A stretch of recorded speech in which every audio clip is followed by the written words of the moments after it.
Morning, afternoon, or evening, and thank you for being here. This talk is about a bottleneck often experienced in system health management. It's not the algorithms, it's not the data, it's the manual conversion of engineering knowledge into executable models. Today I'll show how to combine agentic LLM pipelines with a neurosymbolic reasoning core to break that bottleneck while keeping humans firmly in control. The key idea is what we call cognitive model-based systems engineering, where AI accelerates model creation, but engineers still validate and own the result.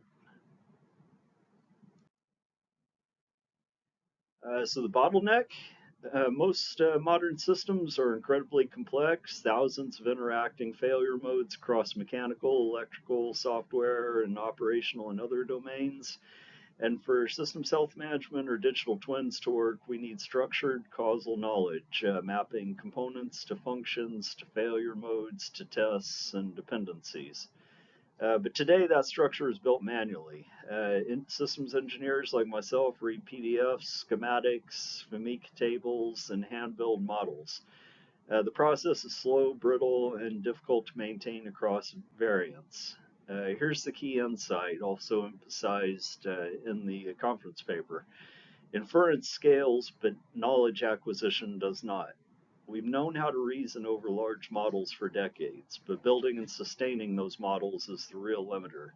So the question becomes, how do we automate meaning extraction, not just text parsing, in a way that engineers can trust?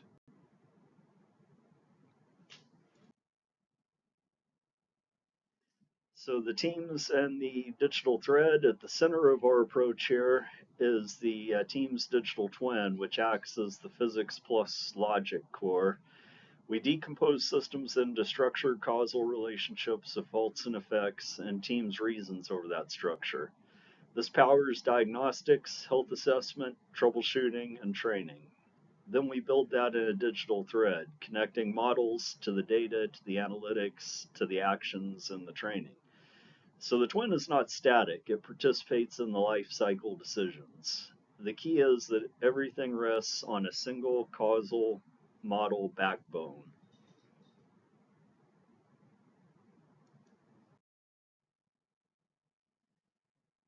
So the capabilities, once the model exists, we unlock a full stack of capabilities, including real-time embedded diagnostics, remote troubleshooting, prognostics, intelligent training, and other features. This is implemented across the team's toolset, across Designer, RT, RDS, and Teammate.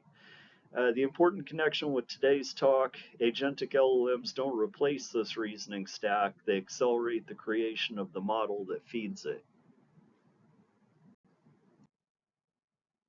So on human AI teaming, this is not autonomous AI. It's a human AI teaming paradigm. LLMs draft models from documents and data. Engineers validate, correct, and refine them. We call this the veto-veto loop, a kind of hallucination firewall. The outputs are not text explanations. They're certified executable artifacts, such as Teams models, SysML v2, JSON, XML, etc. This matches a key constraint from the paper. LLMs must operate within a formal representation or the output isn't usable.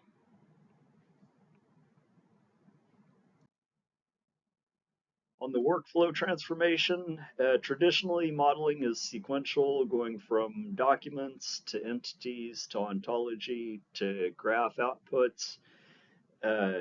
With the agentic pipeline, this becomes parallel extraction featuring auto-seeded ontology, auto-assembled graphs, SME validation at each step. And so the engineers shift from authoring everything to reviewing and refining. This is exactly how we reframe the problem in the paper, known as the knowledge lifecycle problem, not a computational problem.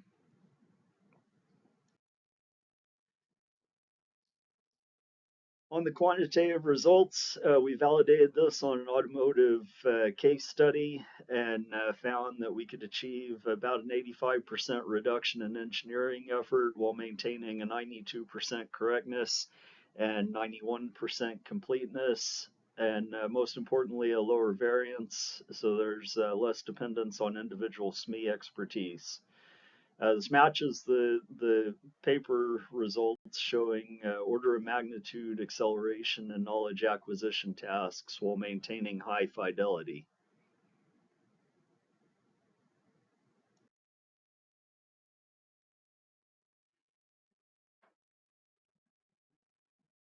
Quick diagnosis example. Once the model exists, diagnostic reasoning becomes straightforward. We intersect fault trees from observed symptoms, eliminating inconsistent hypotheses, and then isolate the root cause. Even in simple examples, you can see the power of the causal structure here.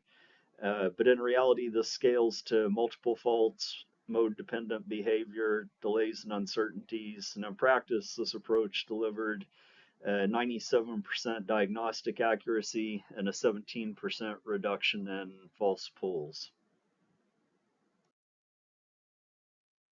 So for the NASA Artemis pipeline, we demonstrated that this isn't theoretical. Teams RT is deployed in NASA's Artemis program for onboard health state management.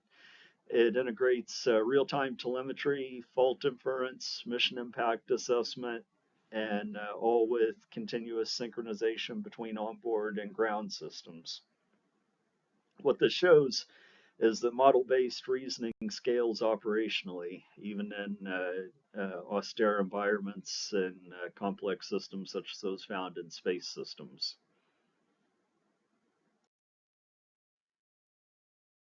Another example is the Ares 1X. This was some of our earlier NASA work, but it showed the same pattern. For Ares 1X, there were 1,000 failure modes, 300 tests, 100% fault detection and isolation, and a minimal compute footprint. Again, reinforces the key point. Inference is solved even in constrained environments. The bottleneck is still model creation and sustainment. So a bit on applications and prognostics. We also extend into these prognostics on the KMAX platform. We achieved 90% prognostic accuracy with no missed detections. This allows a shift from reactive to predictive maintenance, and this is enabled by extending the causal model with time-dependent behavior, like it's discussed more in the paper. A little bit about guided troubleshooting. One of the most powerful outcomes here is workforce enablement. With Teams guided troubleshooting, we allow novices to perform at an expert level, achieving a 75 to 90% reduction in troubleshooting time. With regards to building the underlying model, LLMs translate diagnostic outputs into step-by-step guidance. So the model doesn't just support engineers, it supports the technician in the field.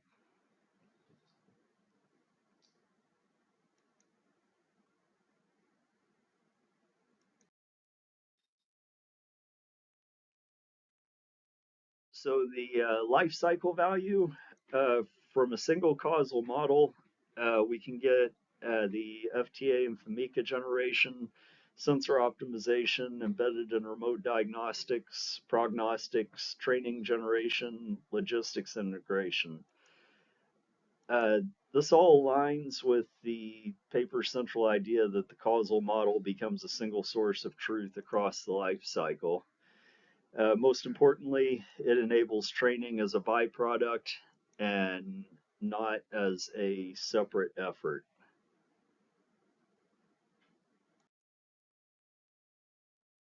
So to conclude with the vision and takeaways, we're moving from the manual to agentic to adaptive to autonomous knowledge systems.